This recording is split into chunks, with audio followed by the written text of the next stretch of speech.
dentro da nossa casa como pessoas que nos frequentam. E muito obrigada por Deus unir também de vocês. Vamos fazer a nossa prece e dar início ao nosso trabalho. Deixa a nossa irmã aqui ali. Cristina, eu disse, deixa a nossa irmã vir ali, porque eu quero saber que cambalacho foi esse que seu nome saiu duas vezes solteiro. Da próxima vez eu olho, tá?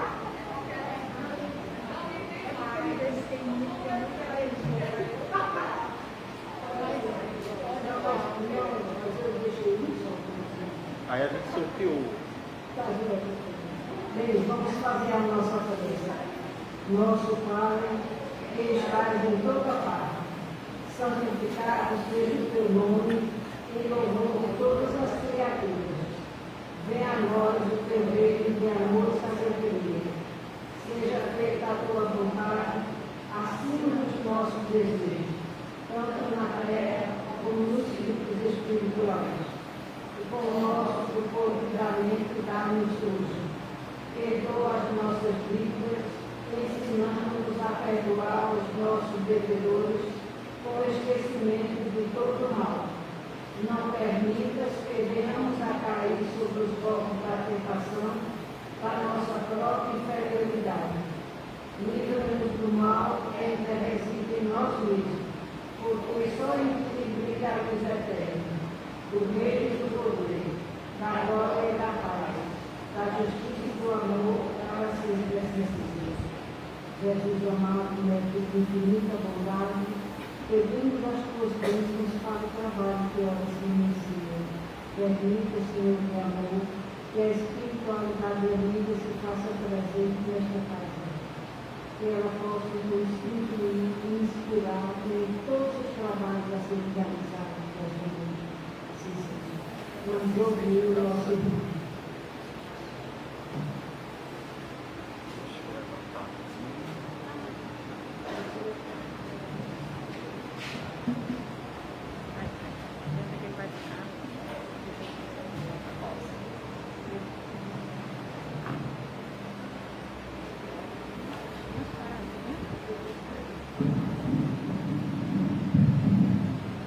Boa noite a todos e a todas. Que a paz de Jesus se faça presente em nossas vidas hoje e sempre. Antes de nós iniciarmos a nossa aula da noite de hoje, como está exposto aqui e como foi divulgado nas redes sociais, eu gostaria de agradecer o convite feito pela casa. Acho que a última vez que eu vim aqui foi há 2 anos. Estamos passando ainda por esses momentos de aprendizado, por esse momento de provações coletivas, que é a pandemia, mas pela misericórdia divina, a gente pôde hoje, com todo cuidado, com o distanciamento, com o uso de máscara, com a higienização, a gente pode voltar a nos reunir presencialmente e com a ajuda da tecnologia a gente pode também levar a mensagem, transmitir a mensagem para quem não pôde estar aqui, quem está em casa. Então, eu deixo aqui o sentimento de gratidão de todos que fazem o Grupo Espírita Regeneração, que é a casa do nosso vinculado, a todos que fazem o Centro Espírita Oriental vinculado. Bem, o tema escolhido para a noite de hoje é um tema especial porque vai tratar um pouco da mensagem, bem pouco mesmo, da mensagem do aniversariante do mês. A gente sempre costuma relembrar isso. O Natal é uma data comemorativa, é uma data de festa, de celebração, de estarmos unidos com as nossas famílias. Também é uma data que proporciona a todos nós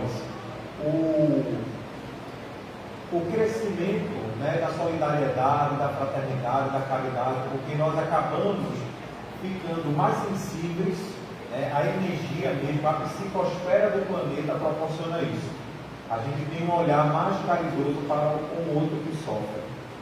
E aí, quando me fizeram o convite, nossa amiga e irmã me fez o convite, eu fiquei pensando qual seria o tema que a gente poderia levar. Para falar de Jesus, mas para que não ficasse algo piegas, ou como a gente pode entender assim, não ficasse algo clichê, ou então repetitivo falar de Jesus. que quando eu preparei essa aula, eu costumo falar aula por conta da escola, né? Mas quando nós preparamos essa palestra, essas reflexões, foi uma palestra voltada para a juventude, né? Eu trabalho com a juventude, tanto no centro, na escola, né? Que eu trabalho com o ensino médio.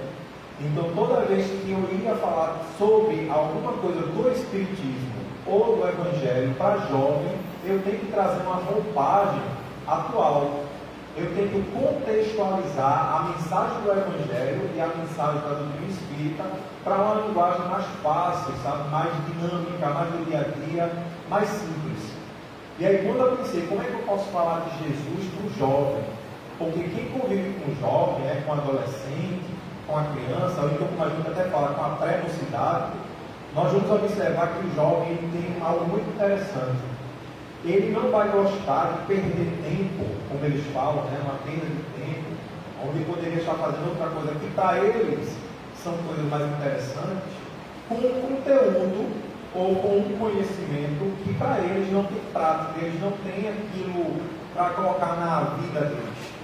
Então eu ficava pensando, como é que eu posso falar de Jesus para um público que é muito dinâmico, que tudo é para hoje, para agora, para ontem, que tem todas as respostas na palma das mãos, sem parecer piegas, ou sem parecer careta, ou sem parecer que está algo ultrapassado, né?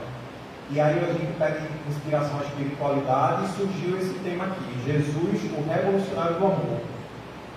Porque nós vamos observar que Jesus ele causou uma revolução a seu tempo. Nós trouxemos aqui 5 episódios apenas de toda a passagem de Jesus na Terra.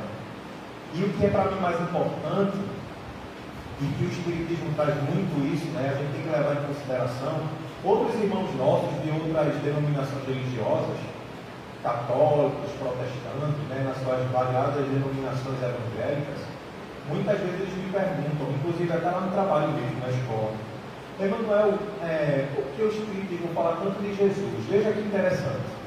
Talvez, né, alguém que está aqui presente, ou quem está em casa nos assistindo, já passou por isso, né, de algum amigo, colega de trabalho, familiar, descobrir, né, ou saber que a gente é espírita, ou frequenta o centro, e vem esse questionamento. O Espiritismo fala de Jesus?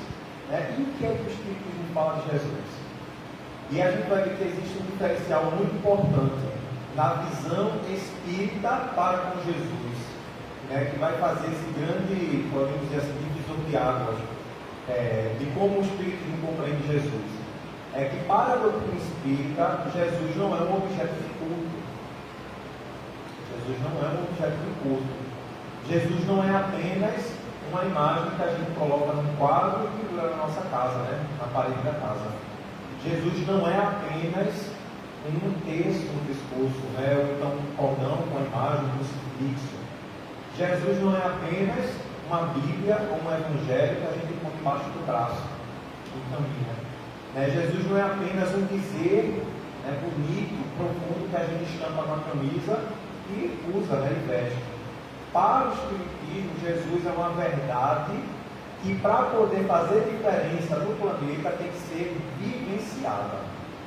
Então, nós vamos ver que, para a doutrina espírita, Jesus é um referencial de como nós devemos agir no nosso dia a dia, na nossa família, no ambiente de trabalho, na escola, na faculdade, com os vizinhos.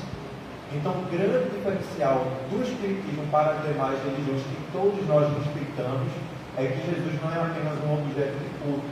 Jesus ele é um modelo vivo que precisa ser seguido e vivenciado. Senão, não vai haver mudanças. E é essa mudança que nós tanto procuramos. Por que a gente fala de mudança? Porque o Espiritismo ensina que todos nós estamos passando pela transição planetária. Todos nós queremos o quê? Herdar o mundo de regeneração, que é um mundo melhor. Mas esse planeta, gente, ele não vai ser um planeta melhor enquanto cada um de nós fizermos a nossa regeneração interior. Esses dias eu estava lá conversando com a juventude e veio uma reflexão bem interessante. Essa reflexão está até no livro As Leis Morais e a Verdadeira Felicidade, de Cosme Massa. Cosme Massa é um estudioso espírita bem interessante. Ele tem essa linguagem dinâmica, né, da atualidade. E aí ele traz lá uma reflexão sobre a lei de sociedade. E ele fala algo interessante. Quando nós chegamos e dizemos assim, que a sociedade brasileira é uma sociedade violenta, às vezes a gente personifica a sociedade brasileira como se ela fosse um indivíduo. Mas a sociedade brasileira é uma coletividade de pessoas, formada por pessoas. Então, quando nós falamos ou pensamos que a nossa sociedade, ou então que o nosso país é um país violento, na verdade, os habitantes desse país são violentos e caracterizam uma coletividade violenta. O nosso planeta só vai ser um planeta melhor de ser vivido quando os habitantes, que somos nós, sermos pessoas melhores. E aí é uma longa viagem, porque aí eu vou deixar de jogar a responsabilidade do outro, porque inconscientemente eu vou culpabilizar o outro pelas tragédias que a gente encontra mundo afora, e eu me isento dessa responsabilidade. Quando eu penso que eu faço parte dessa coletividade planetária e que as minhas ações, palavras e pensamentos vai ter um impacto direto no que eu enxergo na sociedade ou no planeta, eu vou me colocar também como protagonista desse processo de regeneração planetária. Por isso que os 5 episódios que nós vamos trazer hoje vai trazer essa reflexão para a gente. De como é que Jesus se comportou diante de determinada situação e como nós devemos segui-lo, já que, para a doutrina espírita, como está na questão 625 do Livro dos Espíritos, Jesus é o tipo mais perfeito que Deus ofereceu à humanidade para servir de guia e modelo. Eu sempre gosto de abrir esse parêntese. Não é o único modelo, mas o mais perfeito que Deus ofereceu à humanidade. Por isso que a gente inicia com essa passagem que está em Mateus, que eu acho muito interessante. Essa passagem no capítulo 24 de Mateus é só um versículo, né? 2, na verdade, do 12 ao 13. Mas é uma passagem bem profunda, assim, são vários versículos, e essa passagem é conhecida como o sermão profético. Nesse trecho que a gente trouxe, tem falando o seguinte, ó: devido ao aumento da maldade, o amor de muitos esfriará, mas aquele que perseverar até o fim será salvo. Na passagem completa, né, desse capítulo 24 de Mateus, do sermão profético, Jesus, através do evangelista Mateus, vai dizer que chegará o tempo em que reino se levantará contra reino, que pai se levantará contra filho, que haverá dor e ranger de dentes, doenças, terremotos, tremores de terra, né? Terremotos, tremores de terra, e que tudo isso seria o princípio do fim. O princípio do fim. E aí quando ele diz, e por conta do aumento da maldade ou do mal, o amor de muitas pessoas iria se esfriar, mas aquele que perseverar até o fim será salvo. Então, quando a gente vem refletir Jesus sendo um revolucionário do amor e ver essas palavras dele trazendo o amor como importância para a nossa vivência aqui na Terra, a gente vê que muito da nossa responsabilidade é importante nessa caminhada. É importante a gente lembrar de um detalhe, que Jesus, nesse sermão profético, ele vai dizer justamente que por conta da maldade do outro ou do mundo, o meu amor irá se esfriar. Isso me fez lembrar uma vez em que eu estava na academia, andando na esteira, e na academia tem as TVs, né? E aí, certa vez, estava passando uma notícia de uma babá que estava espancando a criança. E mostrou a cena da câmera de segurança no momento em que a babá agredia a criança. Naquela hora, a gente que tem filho, que tem neto, sobrinho, que convive com criança na evangelização ou na escola, como eu que trabalhei 2 anos diretamente com o Fundamental 1, com crianças, né, com as suas limitações cognitivas, motoras, a gente às vezes, se não tomarmos cuidado, nós nos revoltamos com essa cena, né, com essa realidade.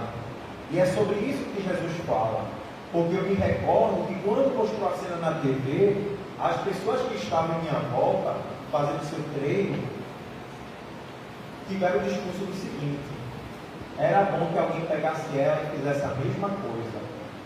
Se eu estivesse lá, eu batia o dobro nela. Era para amarrar uma corda nela e arrastar ela pela rua. Quando Jesus fala que por conta da maldade que iria crescer, o amor de muitas pessoas iam se esfriar, Jesus estava falando disso, gente. Jesus queria falar que quando a gente vê a maldade no mundo, se a gente não é vigilante, se a gente não se concentra na nossa iluminação interior, a gente vai criar, vai pensar, ou numa linguagem espírita, né? Vai plasmar o mesmo sentimento de violência para com aquela pessoa. O mesmo. Isso eu estou falando, me isentando não. Emmanuel já sentiu isso. Eu creio que todos que estão aqui, que estão em casa, já sentiu isso, de ver uma cena de uma injustiça e se revoltar. E no momento de vigilância, às vezes até querer fazer a mesma coisa com o irmão. Ou seja, o nosso amor, porque somos feitos do amor, se esfria, e aí a gente se iguala àqueles que ainda caminham nessa estrada do desamor. Por isso que a importância da gente refletir hoje sobre o amor e sobre essa sublime visita que foi de Jesus quando ele esteve aqui conosco. É importante a gente lembrar o seguinte: Jesus ele veio, encarnou na terra, ele não reencarnou como nós que reencarnamos várias vezes. Ele esteve aqui e encarnou uma única vez, como Joana de Ângeles fala, o amor que se fez carne, que se materializou, viveu a sua existência de apenas 33 anos. Alguns historiadores falam que foi 35, outros 34, mas de 33 anos. Durante 30 anos, ele teve uma vida comum, um anônimo, um filho de carpinteiro, um judeu que frequentava a sinagoga, e ao tempo de Jerusalém, que pregava às vezes, que conversava com as pessoas, um jovem, uma criança que ficava comum, claro que com as suas virtudes. Ele tinha uma forma diferenciada, mas dos 30 aos 33 foi justamente o momento da sua pregação, da divulgação da Boa Nova, desse caminho que ele fez e que todo mundo conhece, os seus feitos.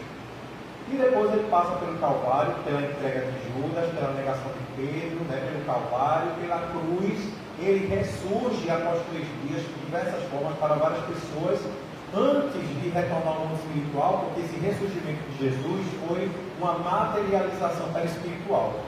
Isso seria tema para outra aula, que às vezes gera um pouco de polêmica, essa questão da ressurreição de Jesus. Mais importante é que ele ressurge para dar testemunho da imortalidade da alma, que a vida não acaba com a morte do corpo, e ele deixa uma mensagem de incentivo. Olha, Jesus poderia ser até um coach, de incentivar as pessoas.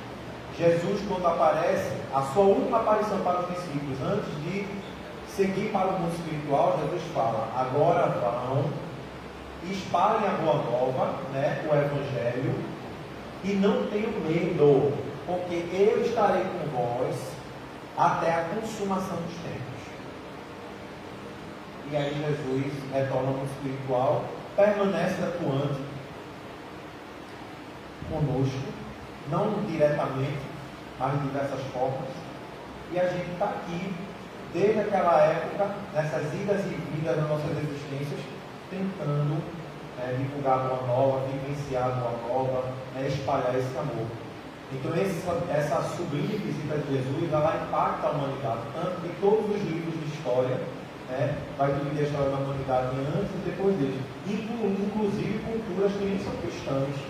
No Oriente, se você chegar lá, as pessoas conhecem. Eu estive no Japão acho que há 12 anos atrás, e aí eu tinha curiosidade, eu queria saber se as pessoas conheciam Jesus, se sabiam que era Jesus. Aí eu pedia para o meu amigo Júnior, que já morava lá: Júnior, pergunta se as pessoas sabem quem é Jesus. E aí as pessoas sabiam que era Jesus, mas para eles, Jesus não tinha um conceito espiritual como a gente tem. Eles acreditam mais no Buda, Siddhartha, nos deuses do shintoísmo, mas eles sabiam que Jesus, vejam só que interessante, que Jesus foi um grande homem, fundador de uma religião com muitos adeptos no Ocidente, e que ele revolucionou uma sociedade com a sua vivência, com a sua vida. E aí, quando a gente vai pensar, né, o que é uma revolução? Revolução Francesa, a Revolução Industrial, né? Eu vou causar uma revolução, os alunos às vezes querem revolucionar, né, as coisas. E aí a gente vai ver que uma das explicações para a palavra revolução seria uma mudança profunda que afeta as estruturas de uma sociedade. Então, quando a gente vai falar de revolução, seja essa revolução no campo religioso, filosófico, científico, político, essa revolução vai causar isso, uma mudança profunda nas estruturas da sociedade, ou seja, vai modificar, vai tirar do lugar, vai fazer com que a gente se mexa, com que nós possamos sair da zona de conforto. As revoluções vão fazer isso com a gente, vão impulsionar a gente sempre ao progresso. E aí a gente começa a refletir nessa primeira passagem, para não tomar muito tempo. Vão vir 5 passagens aí para a nossa reflexão. Essa passagem é bem conhecida na vida de Jesus. Uma mulher foi pega em adultério, foi levada à praça pública, foi jogada no meio de todo mundo para ser apedrejada. Pois as leis da época diziam que a mulher que fosse pega em adultério deveria ser sentenciada à morte por apedrejamento em praça pública. Emanuel, essa lei está onde? Está lá em Deuteronômio, em Levítico, que foram livros escritos por Moisés. Os 5 primeiros livros da Bíblia é a Torá judaica: Gênesis, Êxodo, Deuteronômio, Levítico e Números. E a gente não pode confundir as leis de Deus, que são os 10 mandamentos, como a gente conhece, recebido mediunicamente por Moisés no Monte Sinai, com as leis das tradições judaicas impostas pelo homem Moisés. A gente tem que diferenciar as leis que Moisés prescreveu, porque ele era o legislador, para poder conter aquele povo embrutecido da época, e as leis que ele recebeu de Deus, canalizando os 10 mandamentos, são diferentes. E uma dessas leis, desses preceitos sociais, porque na época de Jesus, o judaísmo, ele tinha também um alcance político. Depois é que, com a chegada de Roma, vai haver essa briga, principalmente na época que Jesus esteve na terra, houve essa disputa política e religiosa entre os judeus e os romanos. E aí Jesus nasce naquele período bem conturbado, mas a Torá tinha um cunho político. E aí essa moça foi cair em adultério e foi jogada em praça pública para ser apedrejada. Enquanto as pessoas que estavam presentes catavam as pedrinhas ou os tijolos para apedrejá-la, os discípulos viram aquela situação, se compadeceram da moça e correram para chamar Jesus. Jesus tem uma mulher que foi pega adulterando e estão querendo apedrejá-la. Aí Jesus chega na hora e estão presentes fariseus e doutores da lei, porque pense no povo que ficava ali na espreita o tempo inteiro para ver qual era a reação de Jesus, qual era o movimento que Jesus ia fazer. Se ele iria contra as leis, as tradições, o que já era pré-estabelecido socialmente ali. E aí Jesus chega, está todo mundo com a pedra na mão, pronto para apedrejar a mulher. Jesus pergunta: o que é que está acontecendo? E aí um doutor da lei se aproxima de Jesus e fala: essa moça foi pega em adultério. Na lei, a lei que tu acredita, que tu estuda, que tu já pregaste na sinagoga, diz que ela deve ser apedrejada. E tu, o que dizes? Aí Jesus não fala nada. Ele se abaixa e, com a pontinha do dedo, ele começa a escrever os erros morais, ou na linguagem como está na Bíblia, os pecados das pessoas. Vai escrever os pecados. E o povo que está ali em volta começa a ler aquilo que Jesus está escrevendo e fica pensando: meu Deus, eu faço aquilo. E já aquilo ali sou eu. E vai lendo. E Jesus escreve. Aí depois Jesus passa assim a mão na terra, levanta e diz: aquele que nunca tiver cometido um erro, pode jogar a primeira pedra nela. E aqui eu abro um parêntese para trazer a etimologia da palavra pecado. Hoje a gente entende pecado como uma transgressão à lei de Deus que merece ser castigado. Mas na verdade a palavra pecado, quando a gente vai lá no hebraico, no grego, pecado significa errar o alvo. Ou seja, cometer um erro de algo que a gente está tentando. Isso seria ser desumano, porque todos nós humanos aprendemos através das tentativas. E essas tentativas vão passar por erros. Por isso que quando alguém comete um erro, como a mulher adúltera, vamos ver o que é que Jesus fala no final para ela. Quando Jesus fala para cada um que nunca tiver cometido um erro, joga a primeira pedra, o evangelista Mateus diz que as pessoas começaram a soltar as pedras e foram saindo.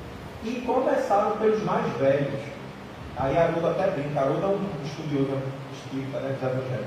Haroldo fala que os mais velhos saíram primeiro, porque quanto mais tempo vivido, mais pecado cometido. E aí, todo mundo solta a pedra e vai embora. Os doutores da lei já ficam chateados com raiva e se retiram. É quando está só a turma em volta, Jesus se abaixa, fica face a face com aquela mulher humilhada, porque a gente fica analisando detalhes. Era uma mulher, a lei só era prescrita para a mulher que era pega de pele, não para o homem que fosse pega de pele. A sociedade judaica era uma sociedade machista, né? Jesus se baixa, fica face a face com aquela mulher. E, gente, esse movimento de Jesus baixar e ficar face a face com essa moça é um movimento de humildade. Jesus levanta o rosto dela envergonhado, porque ela teve a sua dignidade exposta à praça pública. E Jesus pergunta: irmã, cadê teus acusadores? Ela olha em volta, todos já tinham ido embora. Ela fala: se foram, mestre. E Jesus, gente, vejam só, Jesus, o governador espiritual da terra,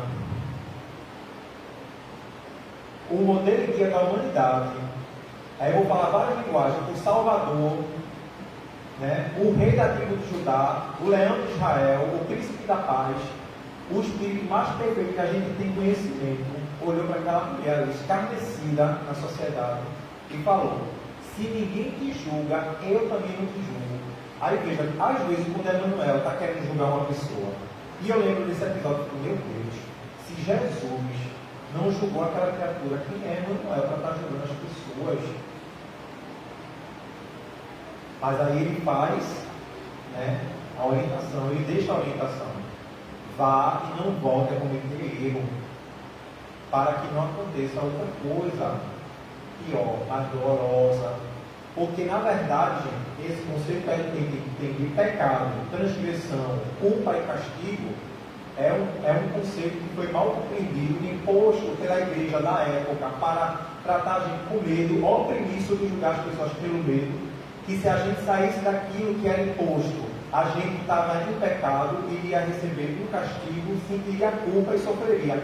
E isso é tão doentio que quando nós cometemos um erro e a gente acredita que aquilo ali foi uma transgressão e que tudo que eu sofro é um castigo, eu me acostumo com o sofrimento, com a dor. Ah, se eu estou sofrendo é porque eu mereço. Se eu estou sendo humilhado por aquela pessoa é porque eu mereço. Se eu estou sendo destratado é porque eu mereço. Porque eu incluí no meu inconsciente de que eu estou sendo castigado por uma coisa que eu cometi, quando isso na verdade não existe. O erro foi uma tentativa de acerto. Foi cometido, aí veio o quê? Como consequência daquele erro cometido, uma nova oportunidade de crescimento. Porque com as nossas dores, as nossas dificuldades, a gente se reprograma para continuar em frente. Por isso que existe a diferença entre se arrepender e culpa. O arrependimento é quando a nossa consciência sabe que o que a gente cometeu não foi legal, a gente se reprograma para seguir em frente. Tendo como reflexo aquele aprendizado doloroso do passado. A culpa vai falar o seguinte para a gente: eu cometi um erro, estou sofrendo porque eu mereço, eu não presto para nada, e está bom assim mesmo, eu vou ficar aqui deitado no chão para ser pisoteado, porque eu sou assim mesmo, eu sou ruim, não presto. A diferença entre se reconhecer e reprogramar-se para seguir em frente e a culpa que paralisa. Quando a gente tem que contextualizar isso para os nossos dias, Jesus quis falar para nós do julgamento. A gente não pode, nós não temos condição moral, ética, espiritual para estar julgando as pessoas. Da forma como as pessoas se vestem, de como as pessoas expressam a sua sexualidade, ou de como as pessoas se comportam em determinados ambientes, nem, eu vou falar de coisas do dia a dia, nem estilo musical que a pessoa prefere, nem o tipo de futebol. Eu sou tricolor, sofro, aí vocês vão me odiar porque eu sou tricolor, e eu sou tricolor mesmo, tá, gente? Aí as pessoas vão tratar Emanuel porque Emanuel torce para um time que nunca ganha. Me desculpem, caso quem quiser, mas é a verdade. Então o julgamento, ele não pode existir, porque antes da gente olhar o erro do outro, nós devemos olhar o nosso. Por isso que Emmanuel, que foi o grande mentor de Chico Xavier, ele fala no livro Paulo Estevão. Não é nem ele que fala, é o apóstolo Paulo que fala, que antes da gente sondar o coração do irmão, a gente deve sondar o nosso. Porque enquanto a gente busca, né, podridão no coração do outro, a gente está deixando de observar o veneno que está sendo penetrado no nosso coração. No nosso coração. O outro episódio que a gente tem aqui é o momento em que os soldados romanos vão prender Jesus. Depois da última ceia, depois da súplica no Monte das Oliveiras, né? Judas chega ali, entrega Jesus com um beijo no rosto, e os soldados romanos se aproximam para prendê-lo. E aí esse rapaz aqui, né, que está representado nessa imagem, se chama Pedro. Pedro não era cozido não, ele era bravo. Sabe o que é que Pedro faz quando os soldados se aproximam de Jesus? Pedro pega a espada e tora a orelha do soldado. Aí Jesus fala: Pedro, embainha a tua espada, guarda a tua espada, porque a minha revolução, a minha transformação vai ser feita pelo amor e não pela violência. Pedro é uma representação muito clara de todos nós, seres humanos. Tanto que tem até um livro de Divaldo, pelo Espírito Aureliano Rodrigues, que é Pedro demasiadamente humano. Porque ele tinha essas sensações, essas percepções, essa revolta. Ora, quem daqui não ficaria até violento se visse um grande amigo sendo preso injustamente? Quem aqui não ficaria com raiva se visse um familiar, um parente, um filho, uma mãe sofrendo uma agressão injustamente? Mas aí Jesus, ele ensina nessa passagem a nós sermos pacíficos. Emmanuel não é fácil, e não é fácil. Na sociedade hoje, onde o tempo inteiro nós somos impulsionados à disputa, à concorrência, a sermos os melhores, né? As propagandas são os corpos mais bonitos, quem é mais rico. Hoje nós somos incentivados a ter o tempo inteiro. E vai se deixando passar o ser, a essência, o amor, o afeto, o respeito, uma gentileza. Jesus, nesse momento, quando ele pede para Pedro guardar a espada, é como se Deus estivesse falando: calma, Emmanuel, não precisa gritar. Ele não pisou no seu pé por acaso, não pisou no seu pé de propósito. Ele se desequilibrou aqui no ônibus lotado e acabou pisando no seu pé. Eu estou falando isso porque esses dias um pisou no meu pé. Eu tive que respirar fundo para o obsessor ir embora e meu mentor chegar. E é o nosso dia a dia, gente. Por isso que eu gosto de trazer essa linguagem do nosso dia a dia, da realidade, para a gente não romantizar as coisas, para a gente humanizar a mensagem de Jesus e a gente sentir a mensagem de Jesus no nosso dia a dia. Jesus quer falar para nós sermos mais pacíficos. Se a gente não conseguir de imediato, a gente vai treinando. A irmã Cidufor, do livro Laços de Afeto, ela fala que o afeto ela pode ser um reeducado. Do mesmo jeito, quando a gente está um pouco acima do peso, que a gente vai no nutricionista e passa uma dieta, ela vai passar o quê? Uma reeducação alimentar. A gente vai ter que reaprender a se alimentar mais saudável. A mesma coisa é o trato com o outro, com paciência, com gentileza, com afeto. Às vezes a gente não é afetuoso. Eu digo por mim, às vezes eu sou até frio, né, quando eu falo: eita tio, acho que eu falei: eita tio, o senhor está tão bravo hoje. Eu disse: eita, desculpe, mamãe, eu estar aqui agitado. Mas vamos ali fazer e resolver? A gente vai treinando essa gentileza, vai treinando esse afeto, vai treinando essa paciência.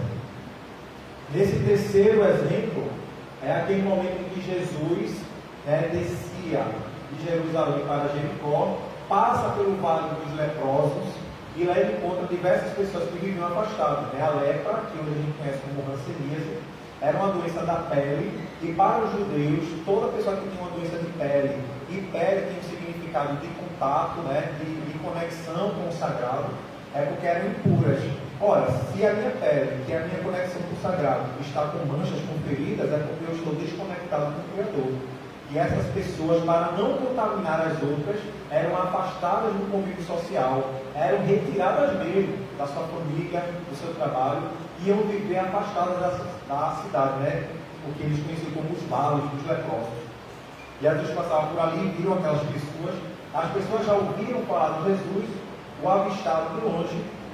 Algumas, porque Jesus por onde andava, estava aquela multidão em cima dele. Era aquela multidão em cima dele, para cima e para baixo, o tempo inteiro. Alguns curiosos, outros acreditavam de verdade, outros estavam ali só espionando para tramar contra ele, mas uma multidão perto de Jesus. Os leprosos começaram a gritar, né, pedindo ajuda. Jesus, ele ergue a mão, aplica o que a gente conheceria hoje como um passe magnético, e imagina receber um passe de Jesus, um espírito puro como Jesus. Jesus levanta a mão, né, impõe a mão, aplica esse magnetismo nesses leprosos. No texto evangélico fala que são 2, que são 10, e Jesus fala: vão até o sumo sacerdote, exijam a sua reintegração no convívio social e não voltem a cometer erros. Todos os 10 vão correndo. No texto bíblico, narra que enquanto eles estavam se dirigindo ao templo de Jerusalém para se apresentar ao sumo sacerdote, que era a autoridade máxima, as chagas foram desaparecendo. Quando eles chegaram lá no templo, eles se apresentaram, passaram por todo o ritual, porque tem todo o ritual, complexidade, uma burocracia. Se hoje a gente acha que é burocrático as coisas que a gente vive, na época tinha que dar uma ovelha para sacrificar, e tinha que aquele sangue ficar não sei quantos dias, depois tinha que tomar banho no sangue. Era uma burocracia. Depois de passar por todos esses processos, o sumo sacerdote reconheceu que eles já haviam se curado da lepra e autorizaram eles a voltar ao convívio social. Nesse momento, o sumo sacerdote pergunta: quem foi que curou vocês? E aí eles falam: foi Jesus o Nazareno. E aí o sumo sacerdote ficou, sabe, como os jovens falam, ficou pistola. Por quê? Porque lá, na época, ele era a autoridade máxima espiritual. Só o sumo sacerdote tinha condições de curar alguém da lepra, porque ele tinha contato direto com Jeová, com Deus. Então, quem era esse homem, esse filho de carpinteiro, que ficava andando descalço para cima e para baixo, curando as pessoas? Dos 10, apenas um voltou novamente, foi atrás correndo onde Jesus estava para agradecer. E Jesus faz essa pergunta: foram 10 curados e só um voltou para agradecer? Os discípulos olharam para Jesus e falaram: é Jesus. Então, nesse episódio, a gente aprende com os 10 leprosos que nós não devemos ser gratos.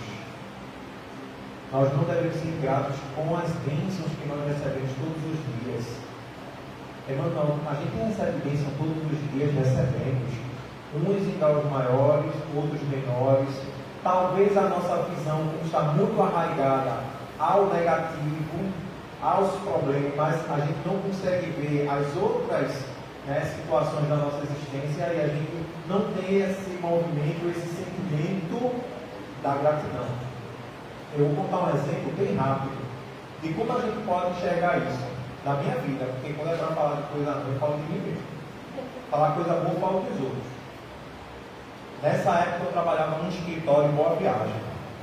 Eu acordei atrasado, tomei banho no ligou para sair de casa.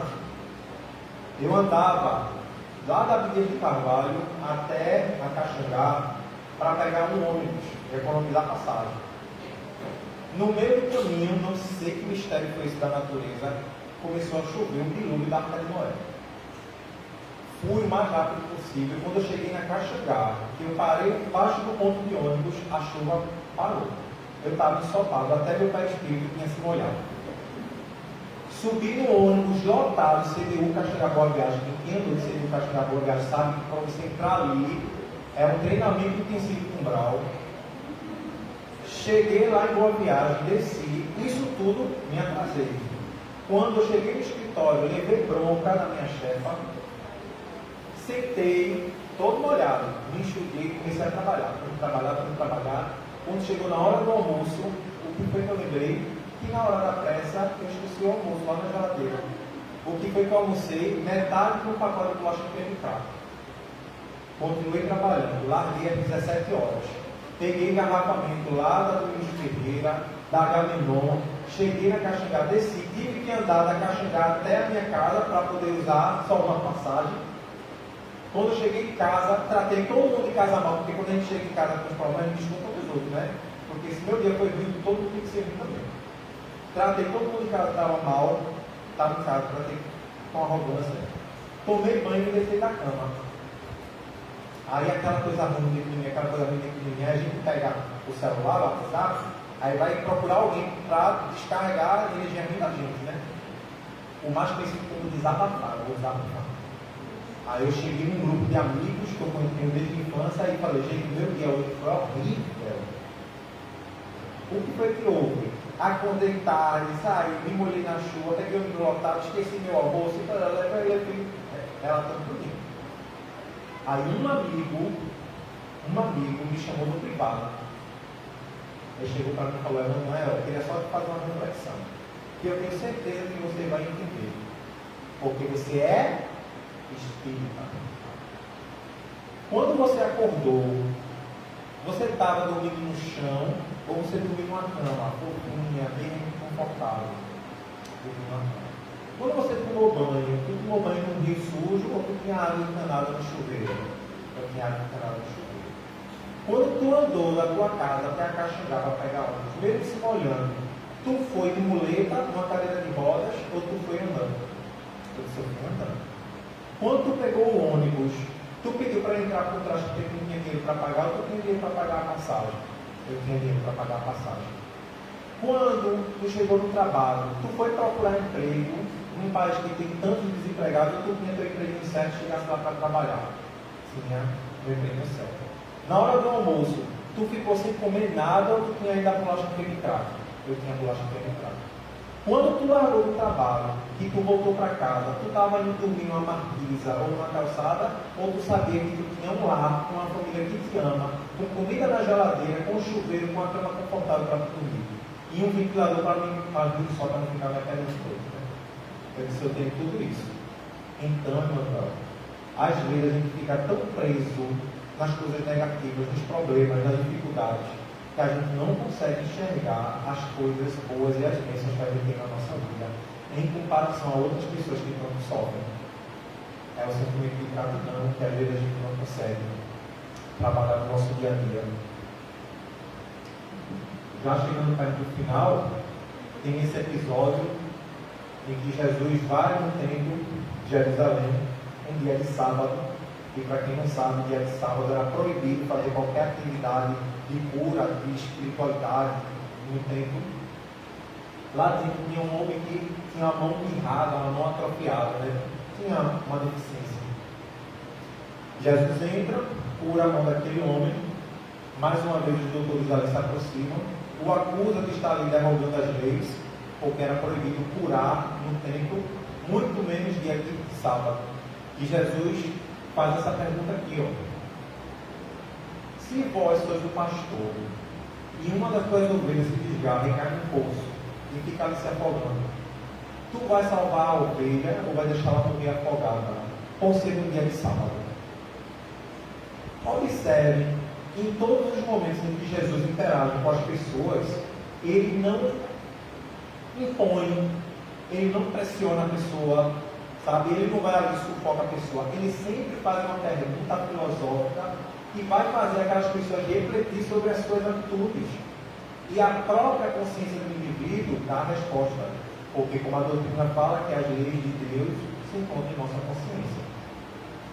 Os autores da lei ficaram sem resposta, porque quem aqui que tiver um filho, gente, quem aqui que tiver um filho, um pai, uma mãe, um irmão, um namorado, um marido, que for uma pessoa que ama um amigo, um animalzinho de estimação, e ver aquela criatura sofrendo, eu vou deixar ela sofrendo porque é um dia de sábado, porque não pode fazer dessa forma, ou então porque alguém disse que não. Nós vamos praticar o bem, e essa passagem de Jesus ensina isso para a gente. Nós vamos praticar o bem, nós vamos ajudar o outro, vamos ser solidários, caridosos, qualquer dia, qualquer hora, qualquer momento. Eu não vou praticar caridade apenas na casa espírita. Eu não preciso ter dinheiro ou dar caridade material, porque a caridade material é importante, principalmente nos dias atuais, onde tantas pessoas estão precisando. Mas a caridade material é a mais fácil de ser praticada. Porque eu pego meu dinheirinho, chego ali de uma doação, estou com uma cesta básica, e a pessoa vai, né? Minha consciência é tranquila, eu sou uma pessoa boa, sou um espírito iluminado, porque eu dei uma cesta básica, então eu participei da campanha do quilo. Mas aí quando eu volto para casa, estou com a cara desse tamanho, chuto o cachorro, bato meu filho, xingo minha esposa, e aí eu não pratico o que? A caridade moral, que é a benevolência, a indulgência e o perdão. Para a gente ser solidário, ajudar o outro, não tem hora, não tem momento certo, não tem dia específico. Todas as vezes que Deus proporciona a oportunidade de a gente fazer o bem e ser o bem na vida de alguém, vamos lá, vamos fazer. Não vamos deixar passar não, para depois, depois eu faço, depois não. Se eu consigo fazer agora, se eu consigo ajudar agora, eu vou lá e faço. É isso que essa passagem quer ensinar para a gente. E aí a gente finaliza com esse encontro de Jesus, em que os discípulos estavam tendo uma conversa ali bem calorosa, para não dizer que estavam tudo em arengando, brigando com o outro. Jesus se aproxima e fala: gente, calma, porque os meus discípulos serão conhecidos por muitos trabalhos.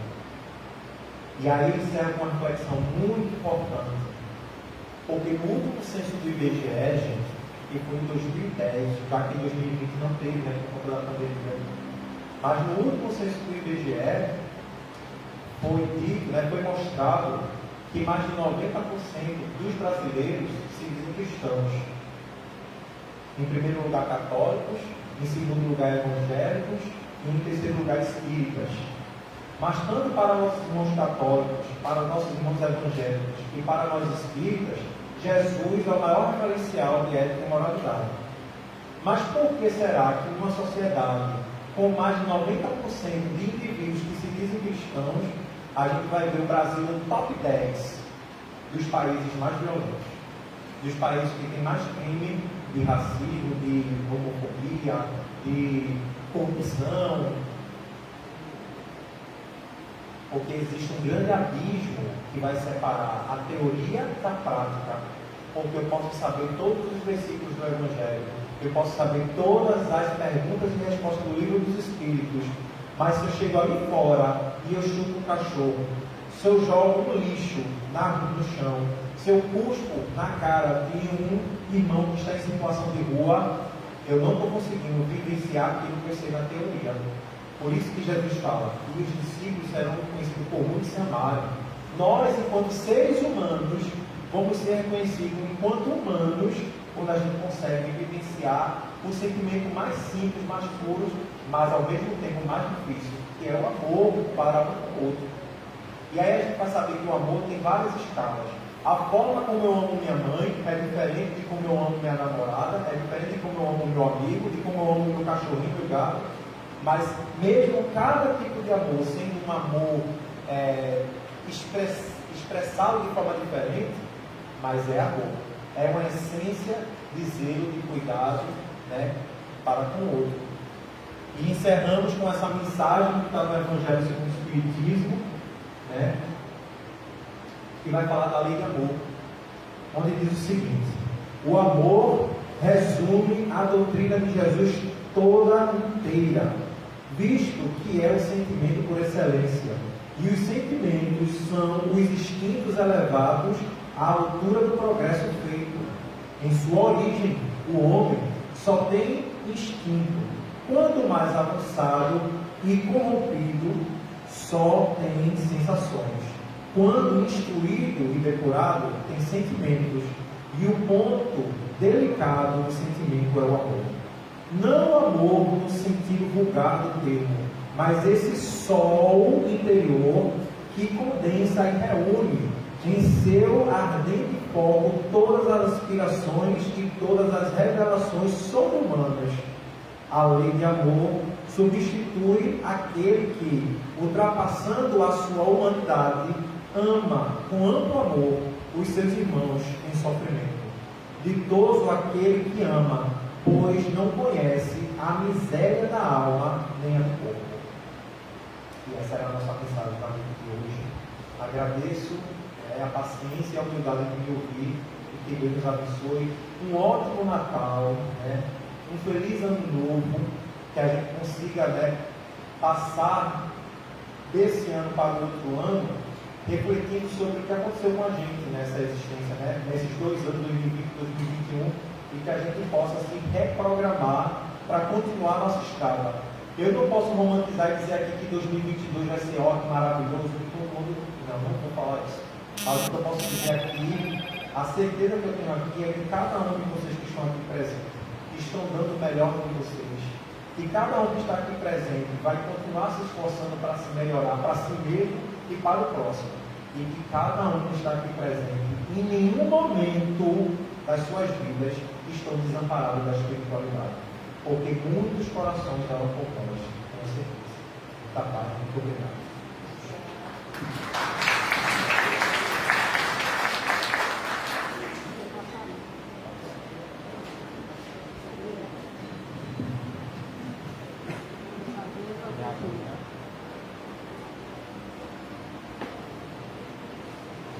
O nosso irmão passou muito bem a mensagem de esperança, de incentivos à prática do bem e do amor ao próximo. Queremos agradecer a presença dele em nossa casa.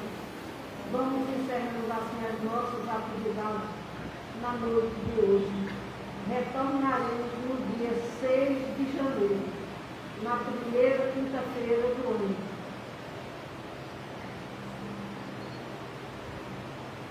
Quero agradecer a colaboração de vocês, tanto trabalhadores da casa quanto frequentadores, em todas as campanhas caritativas que a gente tomou à frente e lutou para fazer com que ela obtivesse êxito. Temos a certeza de que o amanhã depende das nossas atitudes de hoje. E como é que a gente pode se desviar de um caminho tão bem iluminado com esse farol que é a figura do amado Mestre Jesus? Ele nos norteia, ele semeia o nosso caminho para que a gente não se perca. Tenhamos, pois, esta certeza que o nosso irmão falou, não estamos sós. Porque tudo isso que se passou se como reflexão. E desculpe se a gente se torna repetitivo, mas a verdade deve ser sempre dita e incutida de forma a que cada um guarde dentro de si essa semeadura e faça ela florescer. Um feliz Natal para todos, uma boa entrada de ano, de muita paz, de muita saúde, de muita religiosidade, porque sem Deus nada somos. Vamos, pois, nesse momento, elevar o nosso pensamento para que a espiritualidade transmita o passe coletivo até todos nós. E em seguida, vocês tomam a água publicidade.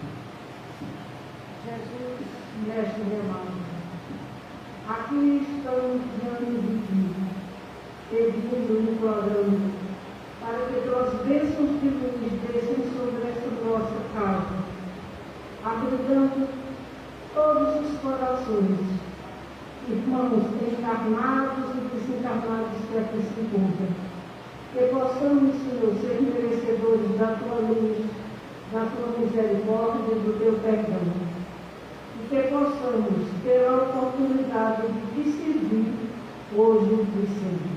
Assim seja. Vamos tomar a água.